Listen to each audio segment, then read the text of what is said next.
It's nice to see that we can resume the debate on water charges, given that the sinister fringe has gone home. No longer 10,000s of people outside the Dáil, and the government feels safe again, mistakenly. I think the debate around the amendments about the privatisation get to the core of the matter. That I have to say, I expected slightly more of a fig leaf from the government on privatisation whenever they started talking about this and started taking into account people's concerns about privatisation. All the music would be initially that it would go into the Constitution, or at least that a referendum would be absolutely essential. And it's just exposed by the wording very badly. I mean, what this government is saying to a future government, that a future government may, if it wants, have a referendum on the privatisation of water charges.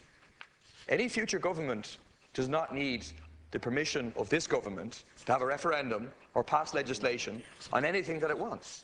So it's an entirely useless, meaningless line in this particular bill. It binds no future government to anything, even without any need to repeal that legislation, which of course would lie in the hands of a future government or a future Dáil in any case. In relation to Deputy Naughton's amendment and Minister Kelly's response, I think he's hit the point on the head, that cumbersome is precisely what we want. Cumbersome is precisely what the Labour Party, what the government as a whole, was supposed to be arguing for. Because you're supposed to be saying, you may have forgotten, but you're supposed to be saying that, don't worry, nobody's ever going to privatise it. And to make it as cumbersome as is possible for anybody in the future to privatise it, by virtue of writing into the Constitution, would have been the best way to do it, but by virtue then, if it's not done by any means possible.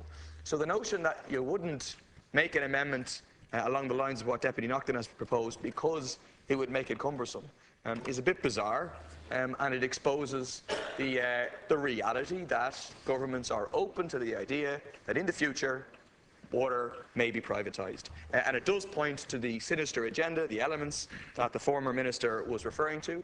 And I would say those elements are twofold. They're political. They're in the European Commission, a commission that together with the IMF and the European Central Bank has driven water privatisation across Europe, where water privatisation is an integral part of the Troika deal in Greece and in Portugal, where water privatisation would have been an integral part of the deal that the previous government did with the Troika, if it were not for the fact that we didn't have water charges yet.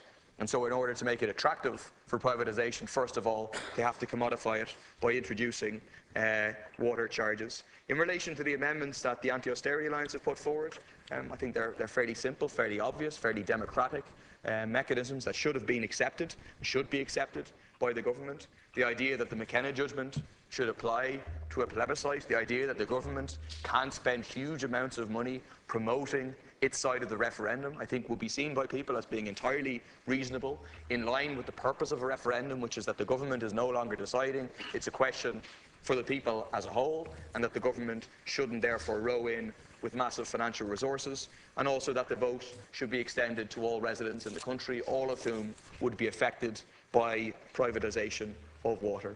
I think the real question now is, 2 days ago, I think it was, Minister Kelly can correct me, he told us that he'd been around the country, listened to the reasonable people, and the reasonable people of Ireland, which have replaced Middle Ireland in the rhetoric of the establishment in this country, had decided that they were going to pay these modest charges, and they didn't have a problem with these modest charges.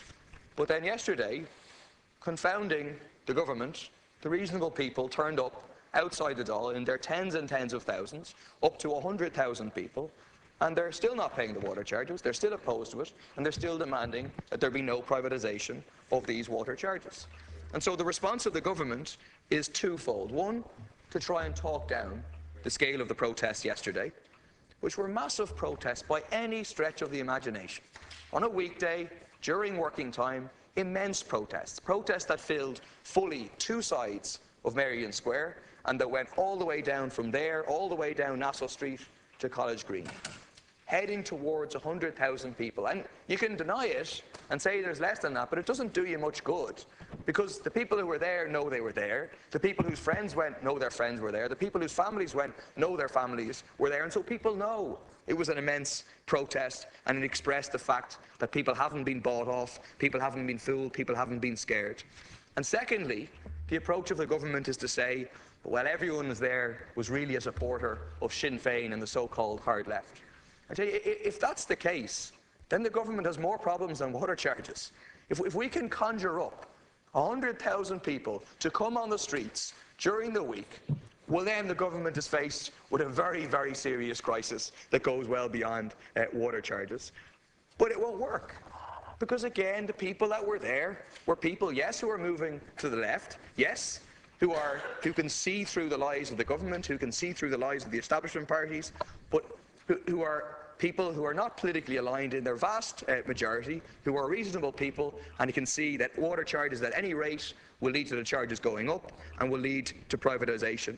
The question is the government going to continue in the response which has been delusional in its arrogance, to be able to say, so what? You can protest all you like, we're the government, we're going to ram these things through. Because if they do, they're going to be surprised again by the next protests, and above all, they're going to be taken unawares by the level of the boycott that will meet these charges in April, that will sink the water charges, and will take down the government with them. Thank you, Verherlock. I just wanted to make my remarks about Amendments 7 and 8, just in conclusion on them. What we proposed is that the users of water themselves would have a say in any plebiscite. To me, it seems farcical that we have a considerable number of people who aren't citizens, and I think people on all sides of this House should avoid continually using the word citizens. We have a significant number of people who live in this country who aren't citizens. The point was made the other night, 24% of the constituents in Dublin West that I represent were born outside Ireland.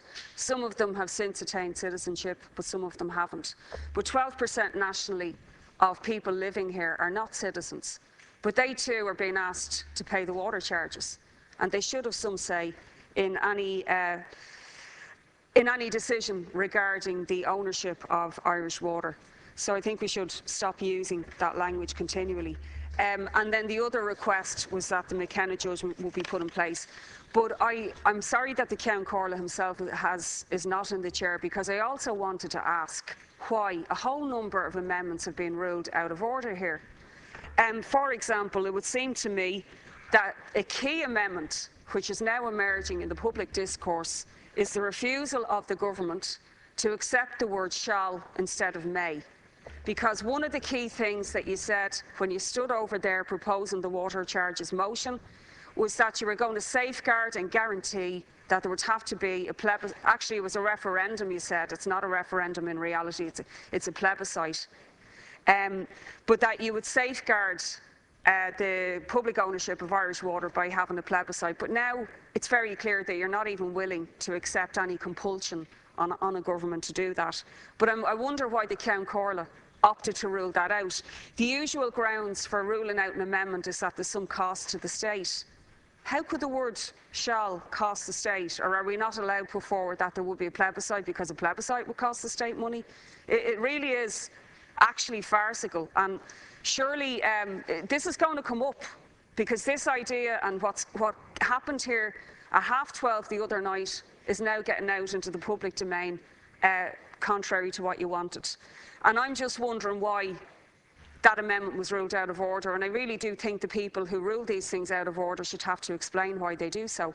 But the other thing is the idea that's constantly peddled from the government side that nobody in this House stands for privatisation of Irish water. Who said that? There's a load of TDs in this House who are neoliberal hawks who stand for the privatisation of absolutely everything that moves.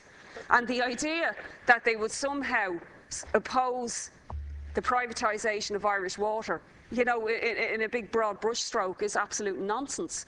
But the other idea, I think again, was brought out at the late hour the other night. We've all seen Minister, how the Troika twisted your arm for the last 6 years, made you do things that you said you didn't want to do back in February 2011. You didn't burn the bondholders. It wasn't Labour's way. It was Frankfurt's way, etc. What's to stop the Troika, the EU, or the IMF putting pressure on any government in the future to privatise the water service?